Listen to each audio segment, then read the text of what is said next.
دغه لسګونه تنه دیني عالمان، قومي مشران، مدني فعالان او ځوانان لغمان کې په دې موخه راټول شوي تر څو هیواد کې د وروستیو خونړیو پیښو غندنه وکړي او د جګړې له ښکېلو خواوو د اوربند غوښتنه وکړي. د دیني عالم مولوي نجیب الله هاشمي په وینا هیواد کې روان جنګ پر افغانانو تحمیل شوی او افغانان باید خپلې ستونزې د بین الافغاني خبرو له لارې حل کړي.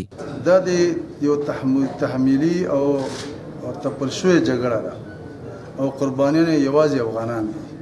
تر څو چې افغانان په خپل بین الافغاني سوله ونه کړي دا مشکل به ابد پورې روان وي. دغه غونډه کې قومي مشرانو بیا د امنیتي ځواکونو څخه خپل ملاتړ څرګند کړ او د جګړې له ښکېلو لوري څخه غوښتنه وکړه تر څو افغان وژنه بس کړي او د سولې لاره غوره کړي.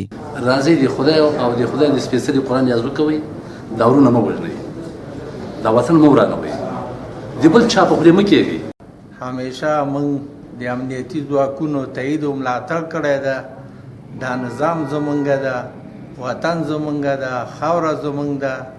هیڅ چاته به اجازه ورنکو چې زمونږ د وطن ته ستونزې او جنجالونه پیدا کړي. لغمان کې د دیني عالمان او ولسي وګړي د امنیتي ځواکونو څخه د ملاتړ ترڅنګ د جګړې له ښکېلو لورو څخه په داسې حال کې د اوربند او جګړې د ودرولو غوښتنه کوي چې د چهارشنبې په ورځ کابل کې د کوریایانو په یوه روغتون د وسلوالو طالبانو په برید کې یوه ښځه ووژل شوه او 80 نور ټپیان شول او له دې سربیره قطر کې د امریکا او طالبانو ترمنځ د سولې خبرې اترې دوام لري.